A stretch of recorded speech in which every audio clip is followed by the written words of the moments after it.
हर हर महादेव। तो दोस्तों आज इस वीडियो में हम जानेंगे श्री शिव पुराण अध्याय पहला, दूसरा, तीसरे और चौथे के बारे में। तो दोस्तों वीडियो को शुरू करने से पहले मैं एक बात कहना चाहूंगी कि प्लीज आप कथा को पूरा सुना करें, क्योंकि मैं पूरी कोशिश करती हूँ कि मैं ऐसी वीडियो क्रिएट कर सकूं कि जिससे आप सब भगवान शंकर के बारे में, उनकी कथाओं को सुनने के लिए आप इंटरेस्टेड हो और आप वीडियो को पूरा देखें और कथा को पूरा सुने। तो दोस्तों ये वीडियो मैंने पूरी कोशिश करी है कि आप लोग इससे बोर ना हो और भगवान शंकर के शिव पुराण की कथाओं को सुनने के लिए आप आगे बढ़े। सो प्लीज इस वीडियो को पूरा देखें। सो आइए बिना देरी के वीडियो शुरू करते हैं। तो दोस्तों सबसे पहले बात कर लेते हैं तीर्थराज में मुनियों के समागम की। कथा शुरू होती है यहाँ से। श्री व्यास जी बोले कि एक समय की बात है जब प्रयागराज में संगम पर सभी ऋषि मुनि एकत्रित हुए, इकट्ठे हुए और तभी वहां पर सूत जी भी पधारे। तब सभी मुनियों ने सूत जी का आदर सत्कार किया और उन्हें बैठने के लिए आसन प्रदान किया।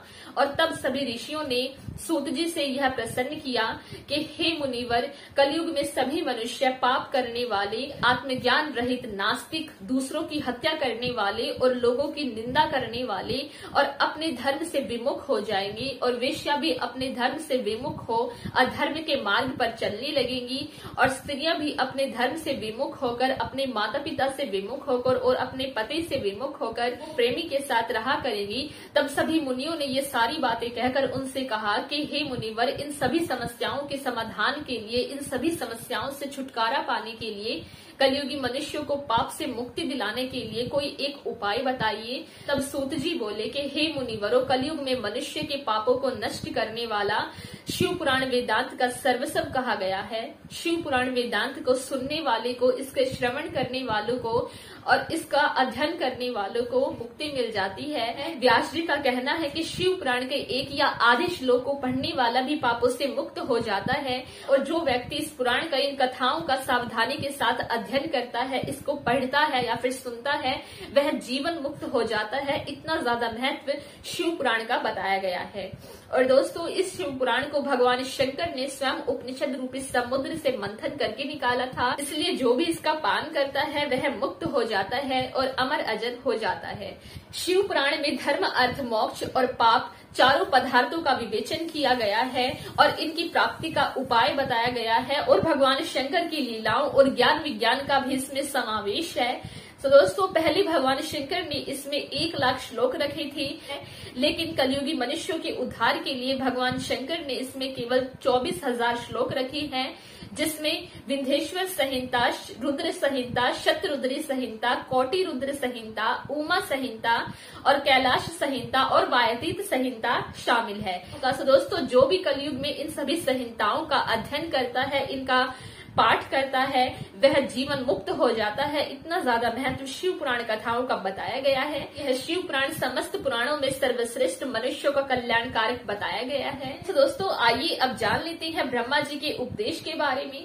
तो दोस्तों ये जो सारी बातें हमने बताई, इन सारी बातों के बाद सूत जी बोले, पूर्व काल में जब सभी कालों का नाश हो गया था और पुनः इस काल का उदय हुआ था, तब 6 कुलीन मुनियों ने सृष्टि के प्रारंभ होने पर यह विचार किया कि सब सबसे परे है या फिर नहीं। तब इस बात का निर्णय करने के लिए सभी ऋषि मुनि जो थे वो ब्रह्मा जी के पास गए। तब ब्रह्मा जी ने बताया कि जो सबसे पहले उत्पन्न हुआ है उसमें मनवाणी की कोई भी गति नहीं है, तथा जो ब्रह्म, इंद्र, शिव आदि महाभूतों और समस्त संसार को उत्पन्न करने वाला है वही सबसे परे है। ऐसे सर्वज्ञ जगदीश्वर महादेव ही हैं, जिनकी भक्ति से साक्षात्कार होता है, जो भक्ति के द्वारा दर्शन देती हैं, जिनके दर्शन पाने के लिए इंद्र आदि सभी देवता भी अभिलाषा रखते हैं। ऐसे सर्वज्ञ जगदीश्वर भगवान शंकर ही हैं। ये सारी बातें ब्रह्मा जी ने कही। ब्रह्मा जी बोले कि आप भगवान शंकर की प्रसन्नता के लिए एक दृश्य यज्ञ करें, तब भगवान शंकर के दर्शन से आपको साध्य और साधन का ज्ञान प्राप्त होगा। तो दोस्तों तब सभी मुनियों ने ब्रह्मा जी से ये प्रसन्न किया कि साध्य और साधन क्या होता है। तब ब्रह्मा जी ने कहा कि साध्य शिव पद होता है और साधन है उनकी सेवा करना, और कान से सुनना, मुंह से कहना और मन से मनन करना ही एक सबसे अच्छा सेवा है, सबसे अच्छी सेवा है। जो भी मनुष्य वेद विधि के द्वारा महेश्वर की पूजा अर्चना करता है और उनकी सेवा करता है, भगवान उनसे प्रसन्न होते हैं और भगवान को पाने के लिए यानी कि साध्य को पाने के लिए लिए हम सभी मनुष्यों को साधन पर जुट जाना चाहिए, यानी कि भगवान की सेवा पर जुट जाना चाहिए।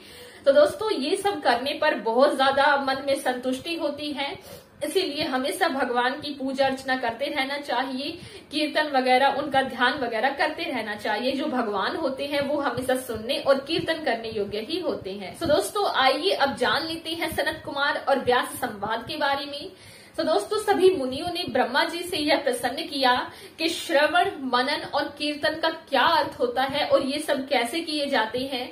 तब ब्रह्मा जी ने कहा कि ईश्वर के नाम, गुण और रूप से अपनी पूजा अर्चना के द्वारा रुचि उत्पन्न करना और उनके बारे में जानना और अपनी पूजा पाठ के द्वारा उनका मनन करना, उनका ध्यान करना सर्वोत्तम मनन कहलाता है। भगवान की लीलाओं के बारे में सुनना, भगवान के शब्दों को, किसी भी प्रकार के शब्दों को, कथाओं को, भजनों को सुनना, वह श्री श्रवण कहलाता है। और भगवान के नामों को बार बार लेना और किसी भी प्रकार का मंत्र जाप करना, यह जप कहलाता है।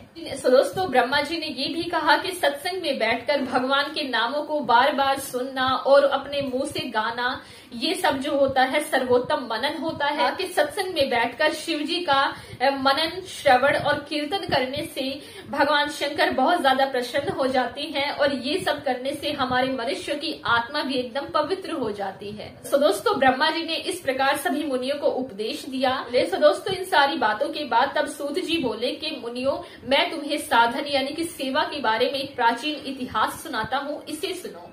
तब उन्होंने कहा, एक बार सरस्वती नदी के तट पर श्री वेद व्यास जी, जो कि उनके गुरु थे, वो बैठकर कठोर तपस्या कर रहे थे। तब सनत कुमार जी ने, तो दोस्तों आप जानते होंगे कि सनत कुमार जो है ब्रह्मा जी की अयोनिज संतानी है। तो दोस्तों सनत कुमार जी ने उनसे कहा कि आप ये कठोर तप क्यों कर रहे हैं? भगवान शंकर तो आपके पहले से ही सहायक हैं, तो आप ऐसा कठोर तप क्यों कर रहे हैं? तब व्यास जी ने उत्तर दिया कि यह तप मैं अपनी मुक्ति के लिए कर रहा हूँ। तब सनत कुमार ने कहा, मैंने भी एक ऐसा ही तप किया था।